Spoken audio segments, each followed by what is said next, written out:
안녕하세요.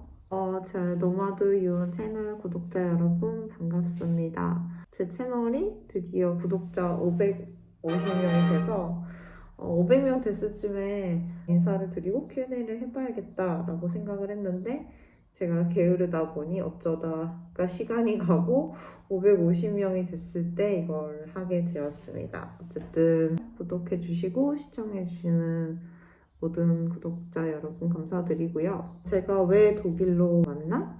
그리고 제가 여태까지 그래도 한 10개월, 11개월, 이제 거의 1년 다 돼가는데 살면서 느꼈던 점들, 이런 것들 한번 공유해 보려고 해요. 주동기가 있고 부동기가 있어요.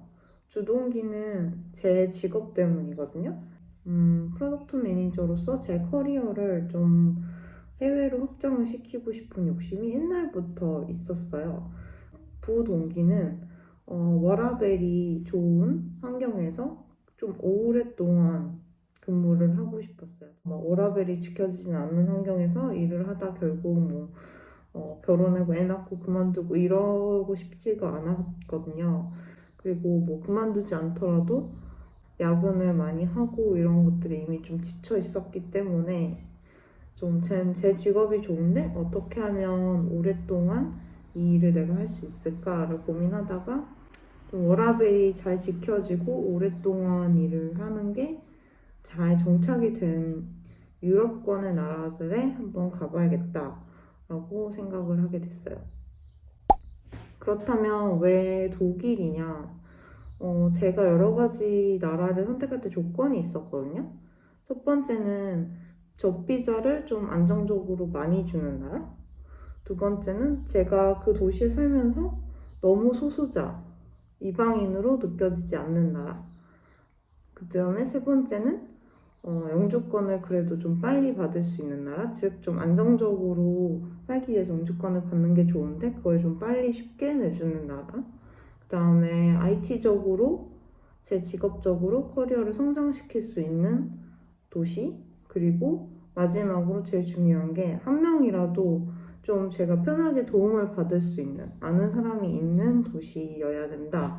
이런 제 조건들이 나름 있었고 그런 조건을 만족하는 도시가 생각보다는 많진 않았어요. 일단 미국은 제가 IT 쪽에서는 경쟁이 심한 나라라는 걸 알고 있어서 미국은 가고 싶지 않았고 그렇다면 유럽권 중에서는 영국 런던, 베를린, 유럽은 아니지만 싱가폴 아니면 시드니 이런 나라는 2개 정도 더 고려를 하고 지원을 했었거든요. 근데 베를린이 가장 잡에 그 기회가 많이 열려 있었고 지인도 많이 있고 비자도 굉장히 쉽게 내주고 여러모로 외국인한테는 많이 오픈이 된 나라고 도시다 보니까 자연스럽게 베를린으로 오게 되었습니다. 그래서 베를린에 뭔가 대단한 로망이 있거나 제가 독일을 너무 좋아해서 옛날부터 오고 싶었다거나 그런 건 아니었습니다. 제 직업에 대해서 잠깐 살짝 설명을 드리면 사람들이 제가 저는 프로덕트 매니저예요. IT 회사의 서비스 기획자예요. 이렇게 말을 하면 그게 뭐 하는 거죠? 개발자인가요? 디자이너인가요? 이렇게 다들 헷갈려 하셔서 짧게 설명을 드릴게요. IT 회사에서의 프로덕트 매니저는 방송국에서의 PD랑 비슷한 역할이라고 그냥 생각을 하시면 편할 것 같아요.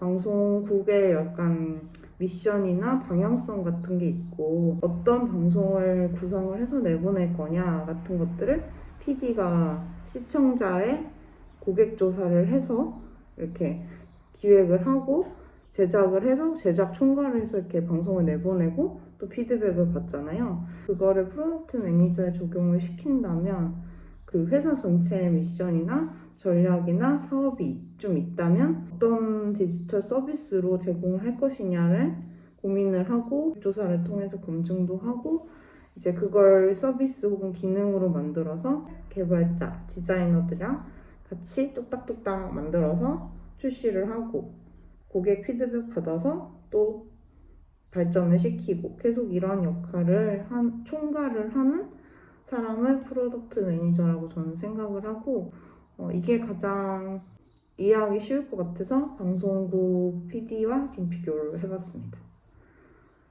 저는 영어로 일을 회사에서 하고 있고 제가 영어를 어느 정도 하나 라고 궁금해 하실 것 같은데 점수로 말씀을 드리면 그게 가장 어떻게 보면 정확할 것 같아서 제가 IELTS라는 시험을 아실지 모르겠는데 IELTS라는 시험을 보면 한 평균 7.0 정도 나오는 수준이라고 보시면 될 것 같아요.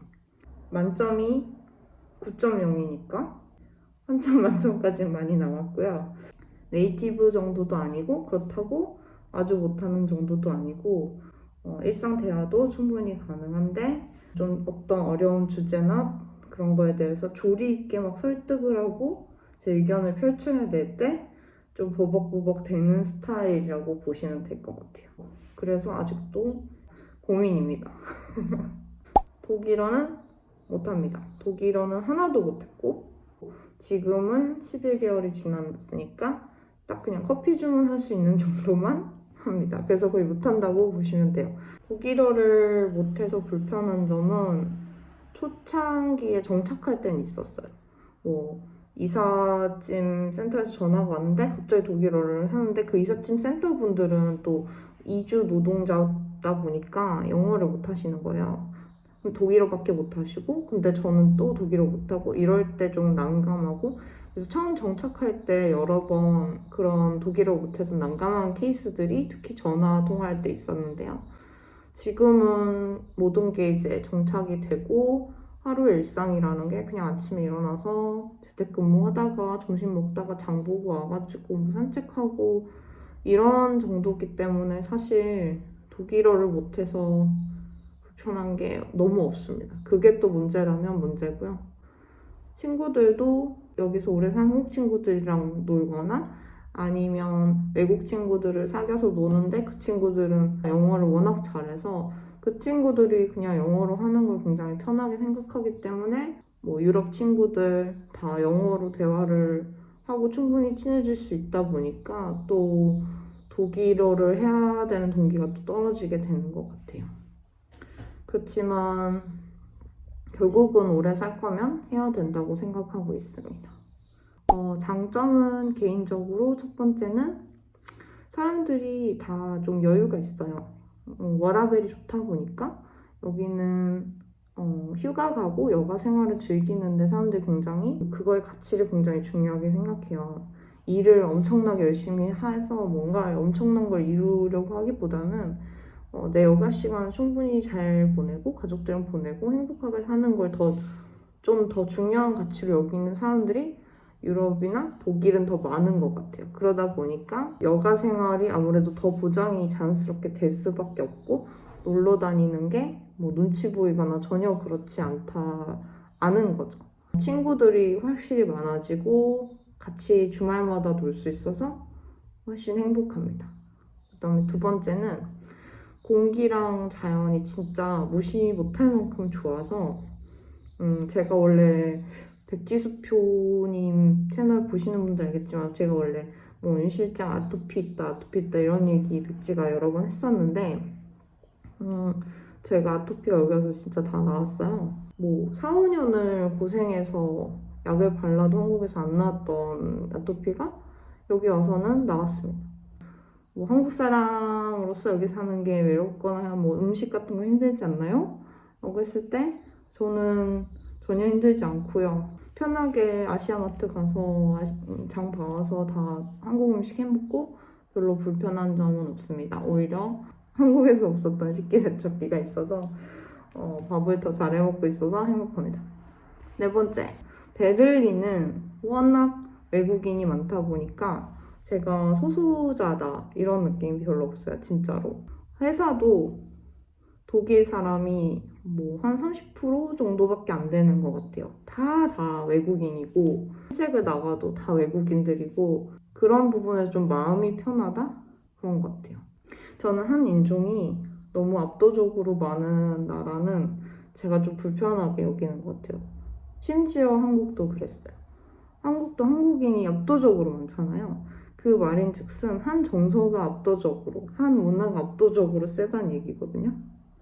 근데 만약 제가 그 정서나 문화를 많이 공감하고 좋아하지 않으면 내가 그만큼 정서적으로 살기 힘들다는 거예요. 한국에서는 좀 그렇게 느끼는 부분이 있었어요. 어떻게 보면 뭐 사람들이 소위 말하는 사회 부적응자다 막 이렇게 말할 수도 있을 것 같은데 여기 와서는 그냥 다양한 사람들이 다양하게 살고 있다. 네, 이렇게 보면 될 것 같아서 훨씬 마음이 편하다 이렇게 느낍니다. 마지막으로 만족스러운 점은 제 커리어적인 부분인데 좋은 상사분들은 많았어요. 하지만 제가 말하는 정말 프로덕트적으로 지식이 많고 경험이 많은 그런 분들이 저는 일할 기회가 없었고 저희 프로덕트 매니저만 거의 400명 되는 큰 회사거든요, 여기가. 그래서 세계에서 그 나라에서 잘하시는 분들이 많이 오다 보니 배울 것도 많고 자극이 많이 되는 것 같아요. 모든 분들에게 추천할 수는 없죠. 그렇지만 제가 확실히 추천할 수 있는 분야의 분들은 IT 분야에서 종사하시는 어느 정도 영어를 좀 하시는 분들은 확실히 베를린의 잡에 도전을 해보시면 좋을 것 같아요. 굉장히 기회가 많고 생각보다 특히 개발자분들은 영어를 잘 하지 못하셔도 면접 준비만 잘 하셔서 면접 보시면 충분히 합격해서 오실 수 있을 것 같고 요즘 IT 회사들은 그런 이주비 같은 것들, 비자 준비를 다 서포트를 해주기 때문에 도전해보셔도 좋겠다는 생각을 하고 있어요. 비추하는 분들은 나는 해산물 없이는 못 산다. 여기 해산물 먹기가 힘들어서 해산물 못 먹으면 못 산다. 이런 분들은 비추. 독일어 아예 못하고 영어도 잘 못하고 그런데 일단 와서 잡을 찾겠다. 이렇게 하시는 분들은 저는 개인적으로 비추천드려요. 물론 뭐 오실 수 있죠. 오셔서 많은 고생을 하고 역경을 이겨내서 결국은 행복을 얻으실 수 있죠. 당연히. 왜냐하면 최근에 특히나 우크라이나 사태 때문에 또 많은 우크라이나 난민분들이 유입이 되시면서 영어를 써서 알바라도 하려고 하고 집을 구하고 이런 분들이 너무 많아졌어요. 그래서 요즘 더 힘든 것 같아요. 제 계획이 어떻게 되냐? 평생 독일에 살 거예요? 라고 물어보신다면 아직 모르겠습니다. 네. 일단 저는 블루카드를 받았고 블루카드를 받은 상황에서 독일어 공부를 조금을 하면 33개월 만에 영주권을 받을 수가 있어요. 그래서 영주권을 받고 집을 구매를 하는 게 일단 저의 목표인데 가능할지는 모르겠습니다. 일단 5년을 사는 게 목표고 5년을 산 다음에 다시 제가 한번 회고를 해보고 계속 여기 살지 다른 나라로 이동을 할지 한국으로 돌아갈지 이런 걸 결정을 하게 될 것 같습니다. 인생은 아무도 모르는 거죠. 그러면 여기까지가 저의 셀프 Q&A였고요.